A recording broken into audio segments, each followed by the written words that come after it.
नमस्कार दोस्तों, मैं ऐश्वर्या शर्मा ऐश्वर्या एकेडमी से आप सभी का स्वागत करती हूँ।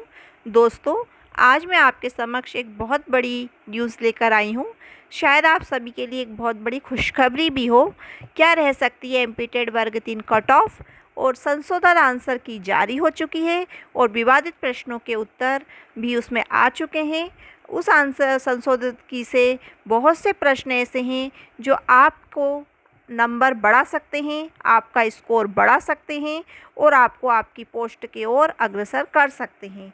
तो दोस्तों, मैंने बहुत कुछ सोच विचार कर अपने काफ़ी मेहनत और प्रयास के साथ इन क्वेश्चनों को लेकर आई हूँ आपके समक्ष। आप देखिए कि इन क्वेश्चनों से आपको क्या फ़ायदा हो सकता है और यह आपका स्कोर कैसे बढ़ा सकते हैं।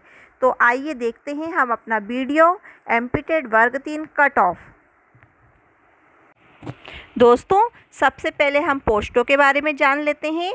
किन पोस्ट पे कितने कैंडिडेट्स रहेंगे और किन पोस्टों पर कितने कैंडिडेटों के बीच में आगे और पीछे की ओर होने का कार्य होगा। तो देखते हैं, यदि पोस्ट आपकी 9500 है।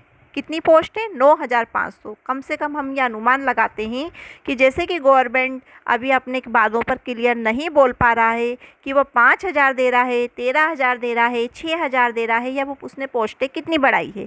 एक अनुमान अनुसार हम ये मान के चलते हैं कि गवर्नमेंट ने अगर 9500 पोस्टें बढ़ाई है तो हर पोस्ट पर लगभग 14 लोग होंगे। मतलब एक पोस्ट के लिए 14 लोग होंगे। एक पोस्ट पे 14 लोगों की फाइट चलेगी कि कौन से व्यक्ति को नियुक्ति मिलेगी और किसे नहीं मिलेगी। दूसरा पॉइंट ये है कि यदि पोस्ट आपकी 11,556 है, यहाँ हमने जैसे पोस्टें बढ़ाई है तो हर पोस्ट पर 12 लोग होंगे। थोड़ा सा आपका जो यहाँ पर पोस्टों का बढ़ना अधिक हो जाएगा और कैंडिडेट्स थोड़े कम हो जाएंगे क्योंकि पोस्टें बड़ी हैं। तो यहाँ पर एक पोस्ट के लिए 12 लोग होंगे। और यदि पोस्ट आपकी 13,000 है, मान लीजिए गवर्नमेंट जैसा कह रही थी कि वो 13,000 पर नियुक्ति करता है, तो हर पोस्टों पर 10 लोग फाइट में होंगे। मतलब 10 लोग फाइट करेंगे एक पोस्ट के लिए। और अगर मान लीजिए कि आपकी पोस्टें 13,000 से भी बढ़ती है तो फिर 5, 6, 7, 3, 2, 1 इस तरह से भी लोग हो सकते हैं। और हो सकता है कि गवर्नमेंट कुछ इस तरह का रूल ले आए और पोस्टें इस तरह से बढ़ा दे कि सभी व्यक्तियों को नियुक्ति मिल जाए और वो अपनी अपनी पोस्टें पालें। तो आपको सबसे पहले कोशिश यही करनी है कि आपको गवर्नमेंट के कानों तक अपनी आवाज़ पहुंचानी है। साथ ही आपको गवर्नमेंट से नम्र निवेदन करना है कि वह आपकी पोस्टें बढ़ा दें ताकि आप सभी कैंडिडेट्स को एक नियुक्ति मिल जाए और आप एक अच्छी पोस्ट पर पहुंच जाए। चलिए आगे हम देखते हैं कि आगे क्या है। देखिए, मैंने 9500 पोस्ट के अकॉर्डिंग एक कट ऑफ बनाया है। ये कट ऑफ मैंने अपने अनुमान अनुसार बनाया है, आप लोगों से वार्ता के अनुसार बनाया है। आप लोगों के कुछ जो प्रश्न थे उन प्रश्नों के आधार पे मैंने ये कट ऑफ बनाया है। तो जहाँ तक मुझे लगता है कि ये कट ऑफ बिल्कुल सटीक जाएगा अगर 9000 पोस्टें हैं तो। और अगर पोस्टें बढ़ जाती है तो आप मान कर चलिए कि जिनके नंबर 70-80 नंबर वाले हैं वह कैंडिडेट्स भी नियुक्ति की लाइन में खड़े हो जाएंगे। लेकिन अगर पोस्टें कम हो जाती हैं तो फिर सभी कैंडिडेट्स परेशानी के घेरे में आ जाएंगे। चलिए तो हम देखते हैं कि कैसा क्या कट ऑफ रहेगा। तो अदर स्टेट्स के लिए, अदर स्टेट से आप समझें, अदर स्टेट मतलब कि जैसे यूपी और राजस्थान संबंधी जो बच्चे अपने यहाँ पेपर देने आते हैं उन्हें अदर स्टेट के अंतर्गत लिया जाएगा। तो मैंने अदर स्टेट्स और जनरल को 105 से 107 के बीच में लिया है। अगर आपके नंबर 105 से 107 के अंतर्गत हैं तो आप एक सेफ जोन में हैं और आप अपनी नियुक्ति पा सकते हैं। EWS कैंडिडेट्स के लिए मैंने 101 से 103 के अंतर्गत लिया है। अगर आपके नंबर 101 से 103 के बीच में हैं तो आप एक सेफ जोन में हैं और आप अपनी नियुक्ति पा सकते हैं। OBC कैंडिडेट्स के लिए मैंने 98 से 101 के अंतर्गत लिया है। अगर आप 98 से 101 के अंतर्गत हैं, इन नंबरों के बीच में हैं, तो आप एक सेफ जोन में हैं और आप अपनी नियुक्ति पा सकते हैं। आप SC के अंतर्गत हैं, तो आपके अगर 95 से 97 के बीच में नंबर हैं तो भी आप सेफ जोन में हैं, और अगर आप एसटी कैटेगरी में हैं और आपके 90 से 92 के बीच में नंबर हैं तब भी आप एक सेफ जोन में हैं और आप अपनी नियुक्ति पा सकते हैं। हाँ, साथ ही अगर आप फीमेल कैंडिडेट्स हैं, ये मैंने मेल कैंडिडेट्स के बारे में बताई थी, अगर आप फीमेल कैंडिडेट्स हैं और आप फीमेल कैटेगरी के अंतर आते हैं तो आप ये समझ के चलिए कि आप इनमें से 3 नंबर कम कर दीजिए। जो मेल कैंडिडेट्स है, जैसे मेल कैंडिडेट्स का 105 है तो 105 में से 3 नंबर कम कर दीजिए। मान लीजिए आप 100 से 105 के बीच भी कर सकती हैं, और इसी तरह से आप बाकी कैटेगरी में से भी कम करते जाइए, तो आप एक सेफ जोन में मानी जाएंगी और आपकी नियुक्ति इन्हीं नंबरों के आधार पर हो सकती है। जी, अब आगे देखिए, मैंने जो क्वेश्चंस लेकर आई हूँ, ये क्वेश्चंस वह क्वेश्चन हैं जिन्हें पीईबी द्वारा अमान्य घोषित किया गया है।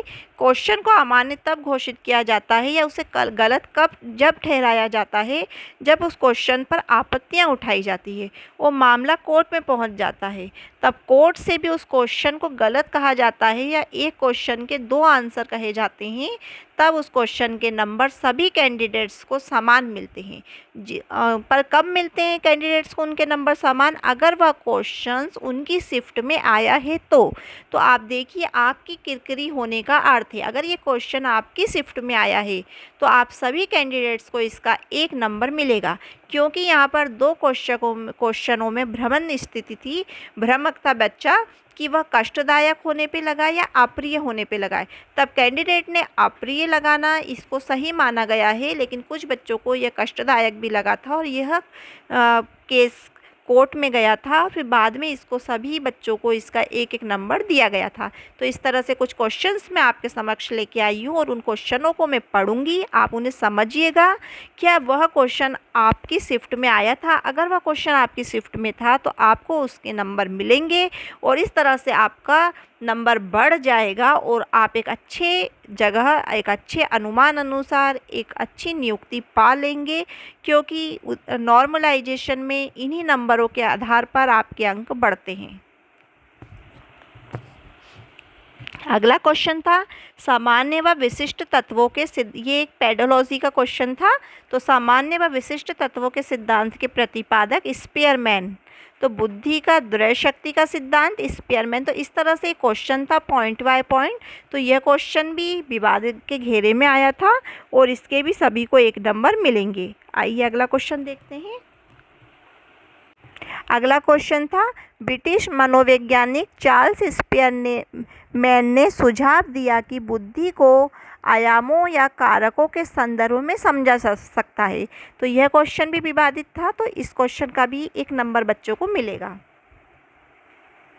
अगला क्वेश्चन था, ये 139 पे था ये क्वेश्चन। तो ये वायुमंडल की ऊपरी सीमा पर प्रति इकाई क्षेत्र में प्राप्त होने वाली सौर्य विकिरण कहलाती है। तो ये वायुमंडल से संबंधित क्वेश्चन था। तो इसका जो क्वेश्चन का जो आंसर माना गया था उसे सौर्य स्थिरांक माना गया था, पर इसमें सौर्य स्थिरांक के अलावा भी कुछ बच्चों का अनुमान कुछ और था, तो यह भी विवादित क्वेश्चन था। तो इसका भी 1 नंबर मिलेगा। अगर यह आपकी शिफ्ट में था तो आप 1 नंबर इसका पक्का समझ के चलिए। अगला क्वेश्चन था निम्नलिखित में किसका नाम सृजन शास्त्र के पिता से जुड़ा हुआ है? सृजन शास्त्र के पिता से जुड़ा हुआ था। तो यह भी क्वेश्चन विवाद के घेरे में था, क्योंकि कुछ बच्चों का मानना था कि गॉल्टन और कुछ का मानना था क्रो एवं क्रो, तो इसलिए यह भी विवादित था। इसके 2 आंसर सही लग रहे थे, तो इसके भी 1 नंबर मिलेंगे। अगला क्वेश्चन था who are the earliest now inhabitation of the Antarctica. तो इसमें जो क्वेश्चंस दिए थे 4 आंसर थे इस क्वेश्चन के, तो ये चारों ही आंसर सही थे। इस क्वेश्चन के चारों ही आंसर सही थे, कोई भी आंसर इसका गलत नहीं था, इसलिए बच्चों को इसका 1 नंबर मिलेगा। अगला क्वेश्चन था अभिगम हेतु निम्न में क्या सर्वाधिक आवश्यक है? तो इसका भी ये भी क्वेश्चन विवाद के घेरे में था कि अधिगम हेतु निम्न में से क्या सर्वाधिक आवश्यक है, इसलिए इसका भी बच्चों को 1 नंबर मिलेगा। अगला क्वेश्चन था निम्नलिखित में ग्रंथियों के आधार व्यक्तित्व के विभिन्न प्रकारों की चर्चा किसने की है? तो ये क्वेश्चन भी विवादों के घेरे में था, तो इसमें भी बच्चों को एक नंबर मिलेगा। अगला क्वेश्चन था मानसिक उद्वेलन प्रतिमान का प्रयोग निम्न में से किसके शिक्षण हेतु किया जाता है। तो यह क्वेश्चन भी विवादों के घेरे में रहा है। थॉर्नडाइक के बहुबुद्धि के सिद्धांत को निम्नलिखित में से किसके द्वारा प्रस्तावित बहुकारक सिद्धांत द्वारा प्रतिस्थापित किया जाता है। यह क्वेश्चन भी विवादित था, इसे भी विवाद के घेरे में लिया गया है। अगला क्वेश्चन था कि निम्नलिखित में से कौन सा वैज्ञानिक सुझाव देता है कि स्कीमाटा स्कीमा का बहुवचन को मस्तिष्क में दर्ज इंडेक्स कार्ड है। प्रत्येक व्यक्ति एक व्यक्ति को आने वाली उत्तेजनाओं या सूचनाओं पर प्रतिक्रिया करने का तरीका बताता है। तो यह क्वेश्चन भी विवादित था, तो इस क्वेश्चन के भी आप लोगों को एक नंबर मिलेंगे। अगला क्वेश्चन इस प्रकार है, MPPI परीक्षण का उपयोग निम्न में से किसके मापन में किया जाता है। तो यह क्वेश्चन भी विवादास्पद था, तो इस क्वेश्चन के भी बच्चों को एक नंबर मिलेंगे। अगला क्वेश्चन इस प्रकार है कि जो शैशवावस्था से संबंधित था कि शैशव काल का समय है, तो शैशव काल का समय इसमें 15 वर्ष तक बताया है, जन्म से 6 वर्ष तक बताया है, जन्म से 2 वर्ष तक बताया है और 12 वर्ष से 18 वर्ष बताया गया था। तो यहाँ पर जन्म से 2 वर्ष और जन्म से 6 वर्ष तक, इन दोनों क्वेश्चनों में काफ़ी बच्चों को प्रॉब्लम थी और ये क्वेश्चन भी कोर्ट में गया और साथ में यह भी उलझनों में रहा, इसलिए इसको भी अमान्य घोषित किया गया और बच्चों को इसके 1 नंबर मिलेंगे। इस तरह से आप लोगों ने देखा कि मैंने किस तरह से कट ऑफ आपको दिखाया। कट ऑफ के बाद में मैं उन क्वेश्चनों को लेकर आई जिन क्वेश्चनों में पीवी की तरफ से अमान्य घोषित किए गए या कोर्ट ने जिन्हें अमान्य घोषित किया गया, और बाद में उन क्वेश्चनों को कहा गया कि इन क्वेश्चनों के नंबर सभी बच्चों के अंतर्गत अगर वह क्वेश्चन आपकी शिफ्ट में आया है, तो अगर उसमें से कोई सा भी क्वेश्चन आपकी शिफ्ट में है तो उस शिफ्ट के बच्चों को उस क्वेश्चन का नंबर मिलेगा, भले ही वो 1 क्वेश्चन हो, 4 क्वेश्चन हो, चाहे 10 क्वेश्चन हो। अगर वह क्वेश्चन आपकी शिफ्ट में है तो आपको उतने नंबर मिलेंगे और सभी बच्चों को मिलेंगे, चाहे आपने उस क्वेश्चन को किया हो, नहीं किया हो, आपने उसका आंसर वो लगाया हो या नहीं लगाया हो, या कोई सा भी आंसर लगाया हो, तब भी आपको उसका नंबर मिलेगा। जैसा कि मैंने आपको पहले बताया था कि नॉर्मलाइजेशन में 10 से 20 नंबरों का बढ़ना कोई बड़ी बात नहीं होती है, एक नॉर्मल सी बात है। तो आप देख रहे हैं कि कुछ क्वेश्चंस जो मैं आपके लिए लाई हूँ उनमें कितने सारे क्वेश्चंस गलत थे। ऐसे आप में से बहुत से भाई बहन होंगे जिनको भी पता होगा कि पीवी ने जो आंसर की निकाली है उसमें बहुत से क्वेश्चंस आए होंगे सामने की तरफ जो गलत होंगे। अगर आपके पास वह क्वेश्चंस हैं तो प्लीज़ आप अपने सब भाई बहनों में वो शेयर करें ताकि वह भी पता लगा सकें कि वह क्वेश्चंस कौन से हैं और वह किस तरह से गलत हैं या उनका क्या आंसर होना चाहिए या उन्हें अमान्य क्यों घोषित किया गया, ताकि वह सभी बच्चे उन क्वेश्चनों से एक लाभ प्राप्त कर पाएँ, अपनी पोस्ट को पा सकें और अपने नंबरों को बढ़ा सकें। क्योंकि पोस्ट तभी मिलेगी जब आपके नंबर बढ़ेंगे, और नंबर तभी बढ़ेंगे जब गलत प्रश्नों पर आपत्ति उठाई जाएगी, क्योंकि गलत प्रश्नों से ही नंबरों का नंबर बढ़ेंगे, नियुक्ति होगी और एक पोस्ट आपको मिलेगी। इसलिए मेरा यही निवेदन है कि आप सभी कोशिश करेंगे तो आपको प्रश्नों के उत्तर, आपको गलत प्रश्न मिलेंगे और आप सभी भाई बहनों को उन तक पहुंचा पाएंगे। तो ये एक मेरी तरफ से नॉर्मलाइजेशन, कट ऑफ और क्वेश्चन संबंधी मैंने आपको एक महत्वपूर्ण जानकारी देनी चाहिए।